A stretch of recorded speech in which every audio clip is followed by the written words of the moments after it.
सात संगत जी प्यार नाल कहना धन निरंकार जी। सात संगत जी, न्यायालय में एक मुकदमा आया जिसने झकझोर के रख दिया। और सात संगत जी, ये मुकदमा तो हर घर में होना चाहिए। तो आइए आज की साखी मैं सुने कि ये मुकदमा क्या था। और सात संगत जी, आशा करती हूँ कि ये साखी आप सभी के दिल को छू जाएगी।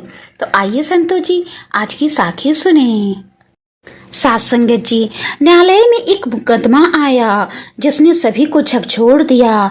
अदालतों में प्रॉपर्टी विवाद और अन्य पारिवारिक विवाद के केस आते ही रहते हैं, मगर ये मामला बहुत ही अलग किस्म का था।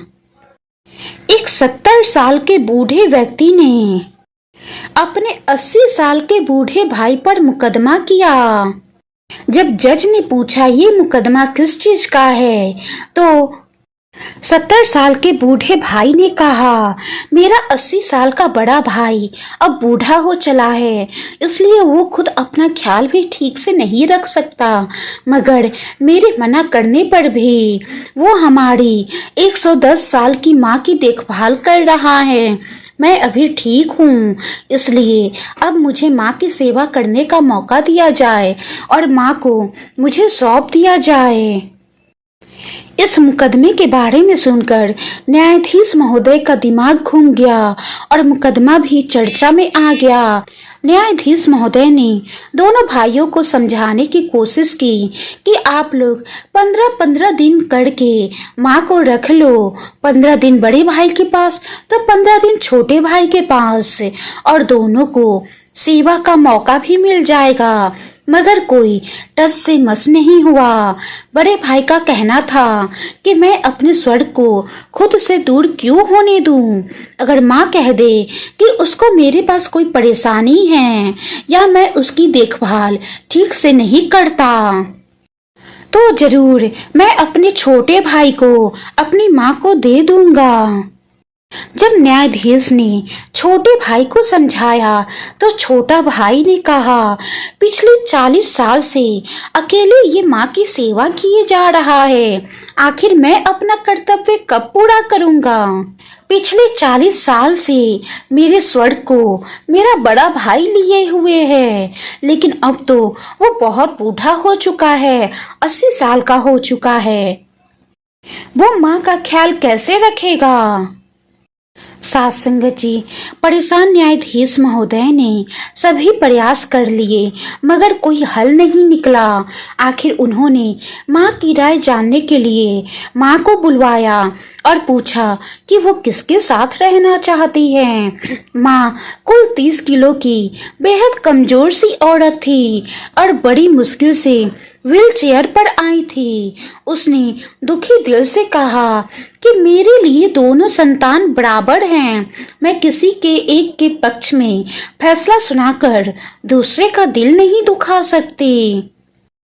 आप न्यायाधीश हैं, निर्णय करना आपका काम है, जो आपका निर्णय होगा उसको ही मान लूंगी। तभी 70 साल के छोटे बूढ़े भाई ने कहा, न्यायाधीश महोदय, कृपया करके आप मेरे पक्ष में ही फैसला सुनाना, क्योंकि पिछले 40 सालों से मेरा बड़ा भाई स्वर्ग का सुख भोग रहा है और मैं स्वर्ग से बहुत दूर हूँ। मैं भी अपनी माँ की सेवा का सौभाग्य प्राप्त करना चाहता हूँ।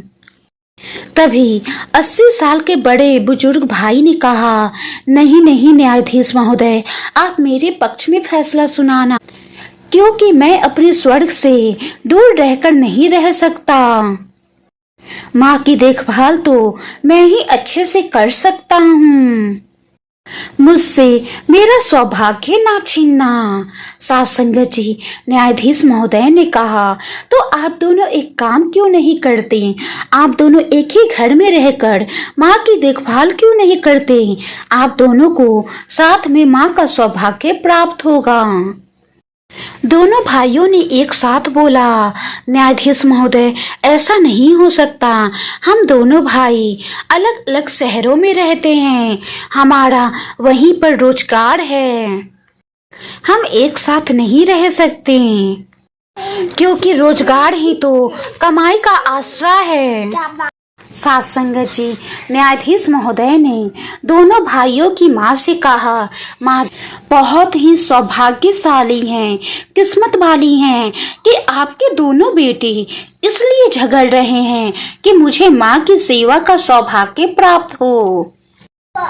क्योंकि मैंने देखा है इस अदालत में बहुत ऐसे केस आते हैं, उन केसों में कोई अपने माता पिता पर प्रॉपर्टी के लिए केस करता है, तो कोई भाई भाई पर केस कर देता है, तो कोई माता पिता अपने बच्चों पर केस कर देते हैं।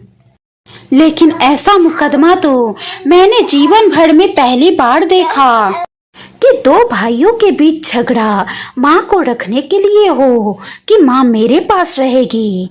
मैंने तो आज तक दुनिया में यही देखा है, दो भाइयों के बीच झगड़ा इस बात के लिए होता है कि माँ तो तेरे पास रहेगी। लेकिन अब मैं इस मुकदमे का फैसला सुनाने जा रहा हूँ। साथ संगत जी, आखिर न्यायाधीश महोदय ने भारी मन से निर्णय दिया कि न्यायालय छोटे भाई की भावनाओं से सहमत है कि बड़ा भाई वाकई बूढ़ा और कमजोर है। बड़े भाई को 40 साल माँ की सेवा का सौभाग्य भी प्राप्त हुआ और वो 40 साल स्वर्ग का आनंद लेता रहा। ऐसे में अब माँ की सेवा की जिम्मेदारी छोटे भाई को दी जाती है। साथ संगत जी, फैसला सुनकर बड़ा भाई जोर जोर से रोने लगा कि इस बुढ़ापे ने मेरे स्वर्ग को मुझसे छीन लिया। इस बुढ़ापे ने मेरा सौभाग्य, मेरी किस्मत छीन ली। बड़ा भाई ऐसा फुट फुट कर रोने लगा कि अदालत में मौजूद न्यायाधीश समेत सभी लोग रोने लगे। तभी माँ ने कहा, बेटा घबरा मत, मेरा आशीर्वाद तो मेरे दोनों बच्चों के साथ है और ये सौभाग्य मेरे दोनों बच्चों को प्राप्त होना चाहिए। मैं सच में बहुत ही सौभाग्यशाली हूँ कि ऐसा श्रवण कुमार बेटा पाया है।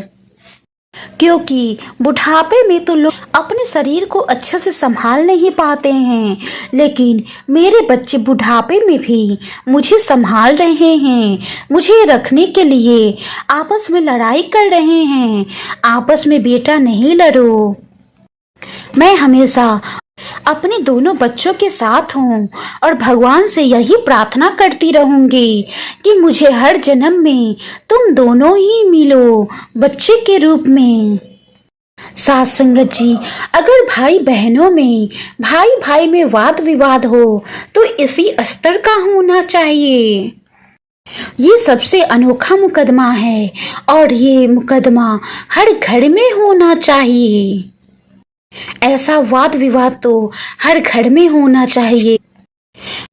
हर भाई को भाई से कहना चाहिए कि माँ की सेवा का सौभाग्य से मुझे वंचित न रखे। तो साथ संगत जी, इस अनोखे मुकदमे के बारे में आपकी क्या राय है? कमेंट बॉक्स में जरूर बताइएगा।